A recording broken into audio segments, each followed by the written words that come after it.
Ladies and gentlemen, hey, hi, how you doing? Welcome back to the channel. Thank you so much for stopping by. As I'm sure you guys know, we talk about the meta a lot here on the channel, going over the best weapons, the best loadouts, all the weapon changes whenever that stuff happens. So at this point, we're very familiar with basically every single gun in Warzone. We've talked about every single gun at some point in time. And over the 2 years that Warzone's been out now, we've seen the meta change a lot. And honestly, I don't know if we've ever been closer to seeing a near perfect meta. I don't think the meta is perfect as it stands right now, but we are in a very good state with it. And today I wanted to explain why this meta is so good and so open, and then also how it could be changing in some very interesting ways in the future as well. So as we break it all down, if you enjoy the video at any point, let me know by dropping a like on it. And of course, if you're new here or if you have not already subscribed, every single day I got you covered with all things going on in COD. News, updates, loadouts, tips, you're gonna find it all right here. So feel free to subscribe with those notifications turned on. So I want to start here on Warzone Ranked, where we can see every single weapon in the game, all 123 that are listed here. I don't think all the melee weapons are included, but all 123 primaries, and then we also have all the secondaries as well. And actually some of the melees are included here. So 44 melees, 123 primaries. There are a ton of weapons in Warzone. And in theory, we should be able to use the vast majority of those if the meta is good, right? And I think right now we're in that state where you could use not all 123 of these per se. Like, let's be real here. The Carve, not very good. The Iron Hide, I don't think I've ever once died to that in game. You know, the nail gun is very niche. Things like the Type 63, what a fall from grace. This at one point was one of the most broken guns in the game, and now is being used by 0.01% or less of the player base. You know, the double barrel, not really seeing much action. The EBR, the R90, these aren't really used a ton. You could get away with them for sure, and that is what is incredibly important in this general conversation. We have all these guns that are used. Let's even just look what's underneath 0.1% use rate. The Fin is at the end of the line there with the 0.10% usage or pick rate. And the Fin is a good gun. It actually is one of the top TTK weapons over range when it comes down to it. You throw on like I think the long shot adverse barrel is what it's called, and it has a phenomenal TTK. At one point it was rivaling the MG82 from Cold War. You know, the QBZ, honestly a really good gun for mid-range fights. It's very easy to use as well, console or PC. The recoil is very good. The Gallo is probably one of the best shotgun options in the game at the moment. You have a lot of these weapons here underneath a 0.1% pick rate that are very viable. You can scroll up the list though, and you can see like even anything that's under a 1% pick rate, there are a lot of really good options here. The C58, one of the top TTK guns in the game. DP27, a possible replacement for the Bren in all honesty. The Krig, still very consistent. The AX50 is great. Cold War PPSH, the Cold War MP5, the AMAX, one of the GOATs in Warzone. There are a lot of guns in here that, sure, it might not look like they're getting picked a ton, but let's be real here. These are all completely viable and or competitive weapons in this current meta, which is pretty insane to think about when you look at the general pick rates of the highest weapons in the game. Currently, 8.7% is the highest it's ever been. We had weapons just a couple of weeks ago, upwards of 15, 16, 17% pick rates. We also had weapons like the DMR, which were insane pick rates above 20, some of the highest in Warzone history. And we've really brought this down to where, yeah, there's a big difference between 8% of players using something versus 0.28% of players using something. But are both guns usable in this current meta? Could you use one and drop 15 kills and use the other and drop 15 kills?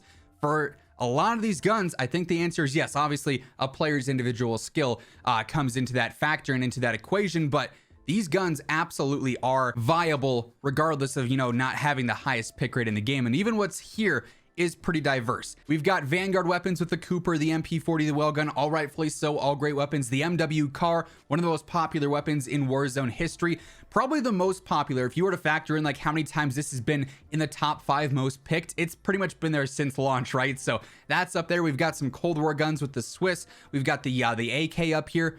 All phenomenal choices. I also want to look at our tier list, and we've talked about this obviously plenty of times over the course of time.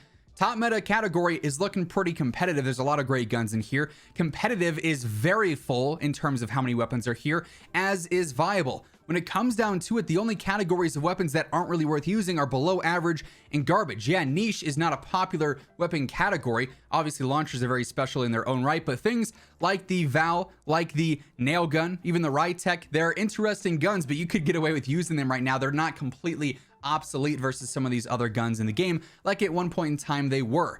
You know, look back into the Cold War meta when things like the FFAR, the AUG, the DMR, there was no point in using anything but those. We are not at that stage anymore. Raven has absolutely found a method to the madness in balancing the meta. However, when we only have, you know, a handful of weapons in below average or garbage here, they have sort of been messing around at the TTK a lot. And the reason that these weapons are all so competitive and also viable right now is because they have slowed the TTK down a bit and given players more chance to react in a gunfight, which allows weapons that maybe don't have insane TTKs to become a little bit more viable, because it's not a matter of, hey, this gun kills in 5 bullets versus this one in 11. Now it's closer to, hey, this gun kills in 8 bullets versus 11. You know, like they've done a really good job of increasing the TTK to a point where weapons are a lot more competitive in general. It's not just a select few. They've also gone ahead and started testing this 300 health in Vanguard Royale, obviously, which, if that were to go over to Rebirth and into normal Battle Royale, would shift this list quite a bit. You would have weapons in here that are viable in the health now, but you add on an extra 1 to 2 shots to kill, and they probably are not going to be as good. So while the meta at this very point in time is a very, very competitive one and very open and diverse one, they are on a fine line here, because there are weapons with 300 health that I don't necessarily think would be all that useful. You know, you add in something like the P90, the Uzi, especially like the Uzi, for instance, very small magazine, an extra 1 to 2 shots there could actually make or break that gun, right? The Bison has a massive magazine, which could be really, really good in 300 health. It might see an increase in overall pick rate. You know, even rifles like this, the AS44 has such an insane close range TTK, but if you were to add on that extra 50 health into a normal mode, other weapons that are good close range now have a much better, you know, chance at fighting there, because chances are you're going to miss shots with that insane TTK, whereas with other guns you might not, and that TTK shifts obviously when you're not landing your shots consistently. So this is probably the best meta we've ever seen. So many weapons are viable from all 3 games, which is especially important. You look back at the Cold War era, it was like 90% Cold War, 10% Modern Warfare the entire year. They were severely and strongly pushing Cold War metas. It's not necessarily the case this year with Vanguard. Yeah, we've got some really good Vanguard guns, especially up close, but the ranged meta is very wide open with Cold War guns, normally towards the top. You have things like the CAR that are very good. The AMAX, the M13, the Kilo, the Grau, all are very viable in their own right. So it's very interesting to see how a couple of months ago, the meta wasn't necessarily in a great place when Vanguard was first being integrated into the game. Now, though, so many options to choose from for all types of engagements: close range, medium range, long range, sniper support, messing around with secondaries and pistols and whatnot. This meta, I think, is honestly phenomenal. Sure, there are a few outliers. The Bren is very good. Obviously, the Cold War AK is very good.